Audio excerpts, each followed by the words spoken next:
Welcome to the accountancy class. Today we will discuss disadvantages of double entry system. कि double entry system के क्या limitations हैं या disadvantages हैं.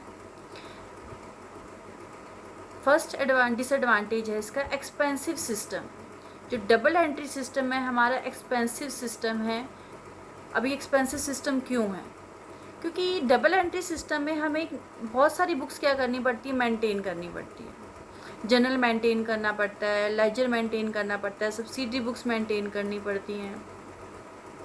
So number of books हमें इसमें क्या करनी पड़ती है, मेंटेन करनी पड़ती हैं. तो और उस बुक्स को मेंटेन करने के लिए भी क्या चाहिए, हमें स्टाफ चाहिए.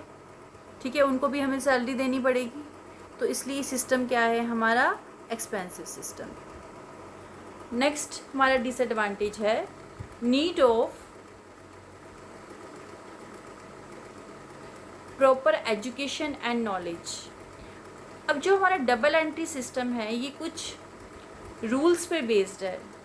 मीन्स जो rules of debit and credit हमने किया है कि जो अकाउंट्स है उसको हम 3 पार्ट्स में डिवाइड कर सकते हैं. Personal account, real account, nominal account. और तीनों अकाउंट्स के क्या हैं, अपने अपने रूल्स हैं.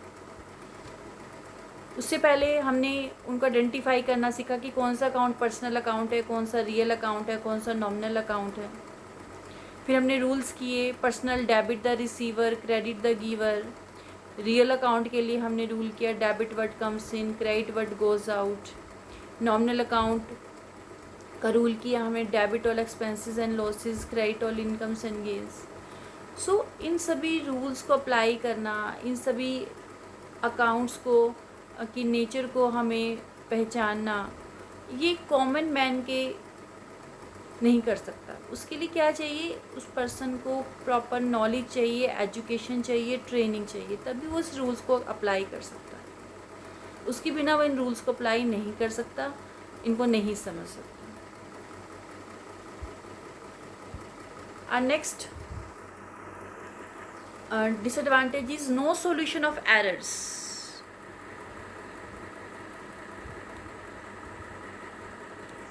अब हमारे डबल एंट्री सिस्टम में कुछ एरर्स ऐसी हो जाती हैं जिनका कोई सोल्यूशन नहीं है, जिनको हम डिटेक्ट ही नहीं कर सकते, पता ही नहीं लगा सकते हम उनके बारे में. ऐसी एरर्स कौन सी हैं, चलिए देखते हैं. हमने देखा कि advantages of double entry system में हमने देखा कि डबल एंट्री सिस्टम की हेल्प से हम ट्रायल बैलेंस बनाते हैं. ठीक है, और ट्रायल बैलेंस क्या करता है, हमारी अर्थमेटिकल एक्यूरेसी चेक करने में हेल्प करता है कि अगर इसका डेबिट जो अमाउंट है वो टोटल उसका इक्वल नहीं है क्रेडिट टोटल के, तो it means there is some mistake. लेकिन कुछ एरर्स ऐसी होती है जिससे ट्रायल बैलेंस पे कोई इफेक्ट ही नहीं आता. तो इस तरह की एरर्स क्या नहीं कर सकते, हम डिटेक्ट नहीं कर सकते, उनका पता नहीं लगा सकते. तो वो एरर्स कौन सी हैं? फर्स्ट एरर है हमारी error of omission. Error of omission का मतलब होता है कि कोई बिजनेस ट्रांजैक्शन हुई लेकिन हम उसको क्या करना, अपनी बुक्स ऑफ अकाउंट्स में रिकॉर्ड करना ही भूल गए. ओमिशन का मतलब होता है, ओमिट का मतलब होता है भूल जाना. हमने उसको रिकॉर्ड ही नहीं किया कहीं भी. जब हमने उसको रिकॉर्ड ही नहीं किया तो उसके ऊपर ट्रायल बैलेंस पे कोई इफेक्ट ही नहीं आएगा, और ट्रायल बैलेंस क्या हो जाएगा, टैली हो जाएगा हमारा. अब मिस्टेक तो है क्योंकि हमने एक ट्रांजैक्शन को बिल्कुल ही कहीं रिकॉर्ड ही नहीं किया, तो मिस्टेक होते हुए भी क्या हो जाएगा, ट्रायल बैलेंस हमारा टैली हो जाएगा. तो जो इस तरह की एरर होती हैं, एरर ऑफ ओमिशन, उसको क्या नहीं कर सकते, हम डिटेक्ट नहीं कर सकते. इसका एक एग्जांपल देखते हैं हम. Goods for ₹3000 have been sold to Ramesh. अब हमने रमेश को 3000 की गुड्स सेल की on credit, and this transaction was omitted to be recorded in the books. और इसका हमने कहीं कोई रिकॉर्ड ही नहीं किया इस ट्रांजेक्शन को, ना रमेश में रिकॉर्ड किया, ना ही हमने इसको क्या किया है, सेल्स में रिकॉर्ड किया है, कहीं रिकॉर्ड ही नहीं किया. तो इसका क्या नहीं होगा, ट्रायल बैलेंस पे कोई इफेक्ट नहीं आएगा. तो ट्रायल बैलेंस का जो टोटल है वो अपने आप ही टैली हो जाएगा. तो इस तरह की एरर्स को हम डिटेक्ट नहीं कर सकते, उनका पता हम नहीं लगा सकते. नेक्स्ट एरर है हमारी एरर ऑफ कमीशन. अब एरर ऑफ कमीशन क्या होती है? सबसे पहले मीनिंग देखते हैं एरर ऑफ कमीशन का क्या मतलब है। If a wrong amount is entered in the books of account, अगर हम कोई रॉन्ग अमाउंट से एंट्री कर देते हैं तो उसे हम एरर ऑफ कमीशन कहते हैं। चलिए इसका एग्जांपल देखते हैं। सेल ऑफ गुड्स टू धीरज, अब हमने धीरज को गुड्स सेल की थी क्रेडिट पर ₹2500। अब अमाउंट तो है 2500, लेकिन हमने एंट्री किससे कर दी, 5200 से एंट्री कर दी। अब धीरज, जब हम ये ट्रांजैक्शन होगी तो इससे 2 अकाउंट्स पर इफेक्ट आएगा, धीरज पर, ठीक है, और सेल्स पर। डबल एंट्री सिस्टम यही तो कहता है कि एटलीस्ट 2 अकाउंट्स पर इफेक्ट आएगा, तो 2 अकाउंट्स हमारे आए, धीरज और सेल्स अकाउंट, ठीक है। अब धीरज पर्सनल अकाउंट है तो डेबिट द रिसीवर, क्योंकि धीरज रिसीव कर रहा है गुड्स, तो धीरज क्या होगा, डेबिट होगा। और जो सेल्स अकाउंट है वो क्या है, हमारा नॉमिनल अकाउंट है, credit all incomes and gains. तो जब सेल करेंगे तो बिजनेस को क्या हो रही है, इससे इनकम हो रही है, तो सेल्स अकाउंट को क्रेडिट करेंगे। लेकिन हमने, ठीक है, धीरज को डेबिट कर दिया और सेल्स अकाउंट को क्रेडिट कर दिया, लेकिन हमने अमाउंट रॉन्ग कर दिया दोनों के अकाउंट में। धीरज में भी 5200 लिख दिया और सेल्स में भी हमने क्या लिख दिया, 5200 लिख दिया। अब अमाउंट रॉन्ग है, लेकिन क्योंकि हमने दोनों में अमाउंट रॉन्ग लिखा है, इससे क्या होगा, ट्रायल बैलेंस पे कोई इफेक्ट नहीं आएगा और टोटल टैली हो जाएगा। अगर हम किसी एक अकाउंट पे एंट्री अमाउंट रॉन्ग कर देते तो ये हमारी ट्रायल बैलेंस टैली नहीं होता, क्योंकि हमने यहाँ पर क्या किया है, डेबिट क्रेडिट भी ठीक किया है और जो रॉन्ग अमाउंट लिखा है दोनों के अकाउंट में रॉन्ग लिख दिया, तो क्या हो जाएगा, ट्रायल बैलेंस टैली हो जाएगा हमारा। तो जो एरर ऑफ कमीशन होती है वो भी हम उनको भी डिटेक्ट नहीं कर सकते, उनको भी हम पता नहीं लगा सकते। हमारी नेक्स्ट टाइप की एरर्स हैं कंपनसेटिंग एरर्स। जैसा कि इसके नेम से ही पता चल रहा है, कंपनसेट का मतलब क्या होता है, if the effect of one error is neutralized by the effect of some other error. हमने एक एरर की और उसका जो इफेक्ट हुआ उसको किसने ख़त्म कर दिया, दूसरी एरर के एरर ने ख़त्म कर दिया। न्यूट्रलाइज होता है, उसकी जो इफेक्ट आया उसको क्या कर देना, ख़त्म कर देना। तो ऐसी एरर को हम क्या कहते हैं, कंपनसेटिंग एरर कहते हैं। चलिए देखते हैं कैसे होती हैं ये एरर्स और इसका क्या इफेक्ट होता है। हम एक एग्जाम्पल के थ्रू इसको करेंगे। हमारा एग्जाम्पल है, Anil is account is debited with ₹600 instead of ₹6000।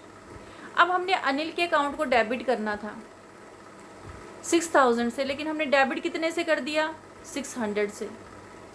और एक और पर्सन है अजय, अजय के अकाउंट को हमें डेबिट करना था कितने से, 600 से, और हमने डेबिट कितने से कर दिया, 6000 से, ठीक है। यानी जिसमें 600 लिखना था उसमें 6000 लिख दिया और जिसमें 6000 लिखना था उसमें 600 लिख दिया, लेकिन अकाउंट दोनों ही डेबिट है, ठीक है। तो हमने क्या मिस्टेक की है, जैसे हमने मिस्टेक की है क्या,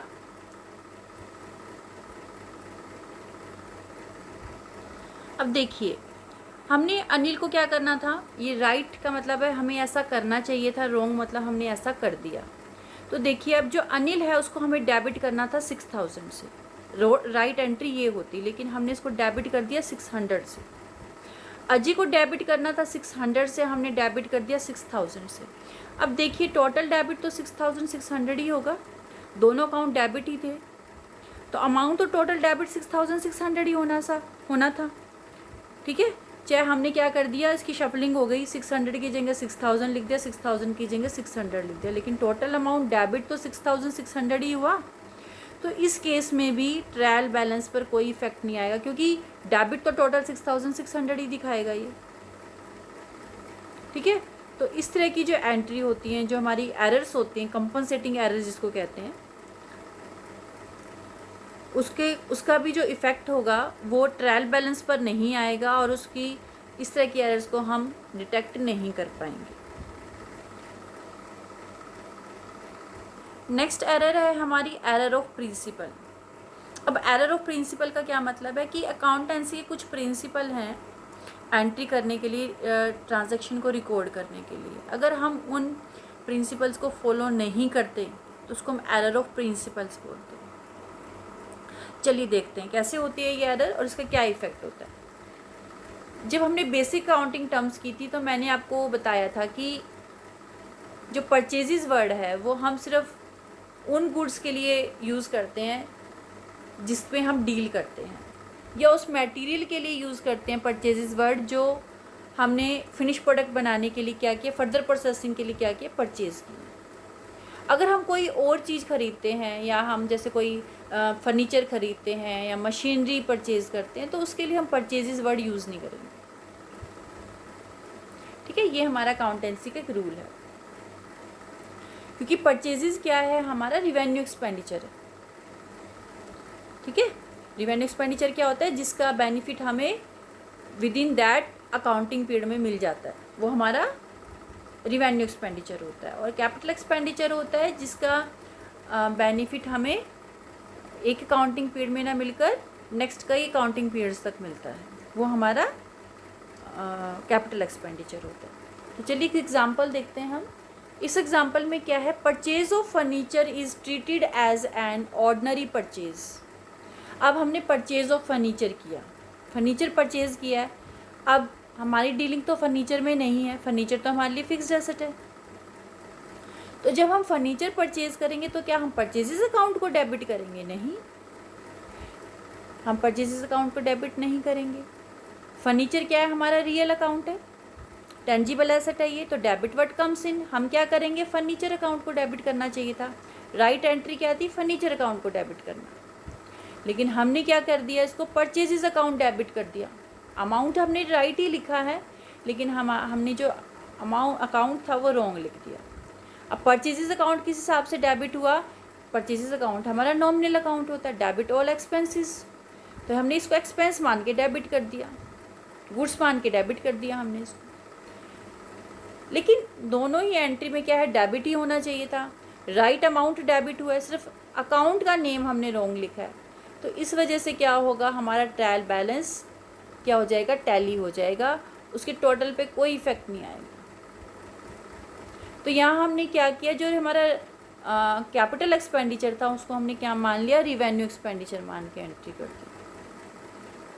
फिक्स्ड एसेट परचेज करना हमारा कैपिटल एक्सपेंडिचर होता है, और जो परचेज ऑफ गुड्स होता है वो हमारा रिवेन्यू एक्सपेंडिचर होता है। तो हमने क्या मान लिया, कैपिटल एक्सपेंडिचर को रिवेन्यू एक्सपेंडिचर मान के उसकी एंट्री की। मीन्स हमने अकाउंटेंसी के प्रिंसिपल्स को फॉलो नहीं किया, लेकिन फिर भी क्या हो गया, हमारा ट्रायल बैलेंस टैली हो गया, और इस एरर को हम डिटेक्ट ही नहीं कर पाए, क्योंकि अमाउंट हमने ठीक लिखा है, डेबिट ही किया और अमाउंट भी ठीक लिखा है।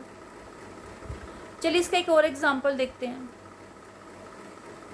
अब ये एग्जांपल रिलेटेड है किससे, कि हमने रिवेन्यू एक्सपेंडिचर को कैपिटल एक्सपेंडिचर मान लिया अब की बार। अब हमने ये मिस्टेक की है एरर ऑफ प्रिंसिपल ये। चलिए देखते हैं कैसे हुई ये error. Amount spent on repair of machinery. अब हमने मशीनरी की कोई रिपेयर करवाई है। अब रिपेयर कोई माइनर रिपेयर है ये, अगर कोई मेजर रिपेयर होती है तो वो उससे क्या होती है, मशीनरी की लाइफ इंक्रीज़ होती है, एफिशिएंसी इंक्रीज़ होती है। तो माइनर रिपेयर जो है वो हमारा रिवेन्यू एक्सपेंडिचर है। ठीक है, तो इसकी एंट्री हमें क्या करनी चाहिए थी, हमें किस अकाउंट को डेबिट करना चाहिए था। देखिए रिपेयर करवाई और ये माइनर रिपेयर है, तो जो रिपेयर्स अकाउंट है वो हमारा नॉमिनल अकाउंट होता है। ठीक है, ये सभी जो एक्सपेंसेस होते हैं हमारे, रेंट, सैलरी, इंश्योरेंस के, रिपेयर्स के, सब हमारे नॉमिनल अकाउंट होते हैं। तो ये हमारा क्या है, नॉमिनल अकाउंट है, और नॉमिनल अकाउंट के रूल के अकॉर्डिंग डेबिट और लॉस एंड एक्सपेंसेस, तो ये एक्सपेंस है, तो हमें क्या करना था, रिपेयर्स अकाउंट डेबिट करना था। लेकिन हमने क्या कर दिया, मशीनरी अकाउंट को डेबिट कर दिया। हमने क्या मान लिया, इसको कैपिटल एक्सपेंडिचर मान लिया, तो हमने इसको किस में डाल दिया, मशीनरी अकाउंट में, जो कि रॉन्ग एंट्री है। लेकिन अमाउंट डेबिट ही किया है हमने रॉन्ग अकाउंट लिखा है, लेकिन हमने अमाउंट सेम लिखा है और डेबिट में ही लिखा है। तो इसका इफेक्ट क्या होगा, हमारा ट्रायल बैलेंस तो अभी भी टैली हो जाएगा, क्योंकि राइट अमाउंट लिखा है और डेबिट में ही लिखा है। तो ट्रायल बैलेंस के टोटल टैली होने में कोई हमारे को प्रॉब्लम नहीं आएगी। लेकिन मिस्टेक तो फिर भी है, और मिस्टेक क्या है कि हमने रॉन्ग अकाउंट को डेबिट कर दिया। लेकिन इस मिस्टेक को हम क्या नहीं कर सकते, इस एरर को हम डिटेक्ट नहीं कर सकते। सो इस तरह से हमने कई तरह की एरर्स पढ़ी, जैसे हमने एरर ऑफ ओमिशन पढ़ा, error of commission, compensating errors और एरर ऑफ प्रिंसिपल। सो ये एरर्स ऐसी एरर्स हैं जो ट्रायल बैलेंस पे कोई इफेक्ट नहीं डालेंगी। ट्रायल बैलेंस, ये एरर्स होते हुए भी हमारा ट्रायल बैलेंस क्या हो जाएगा, टैली हो जाएगा। तो ये हमारी क्या हैं, लिमिटेशंस हैं या डिसएडवांटेजेस हैं डबल एंट्री सिस्टम की। लेकिन इसकी लिमिटेशंस होते हुए भी, डिसएडवांटेजेस होते हुए भी, हम ये नहीं कह सकते कि double entry system useful system नहीं है। ये ज़्यादा साइंटिफिक है, ज़्यादा फ्लेक्सिबल सिस्टम है। इसीलिए जो चाहे स्मॉल स्केल बिजनेस हो या लार्ज स्केल बिजनेस हो, सभी सिस्टम को यूज़ करते हैं। और ये जो हमारी डिसएडवांटेजेस हैं कि ये एरर्स को डिटेक्ट नहीं कर पाता है, तो ये जो लिमिटेशंस है ये डबल एंट्री सिस्टम की नहीं है। ये प्रॉब्लम क्यों अराइज होती है, ये केयरलेसनेस की वजह से और इनएफिशिएंसी की वजह से अराइज होती हैं ये प्रॉब्लम। तो इसमें हम डबल एंट्री सिस्टम की लिमिटेशंस इसको नहीं कह सकते। ये लिमिटेशंस हैं हमारी किस वजह से, केयरलेसनेस की वजह से और इनएफिशिएंसी की वजह से। तो डबल एंट्री सिस्टम हमारा एक यूज़फुल, साइंटिफिक और फ्लेक्सिबल सिस्टम है to record, to maintain the record of all the transaction of a business. तो हम इसकी इम्पोर्टेंस को कम करके नहीं इवेल्यूएट कर सकते। तो this is all about double entry system.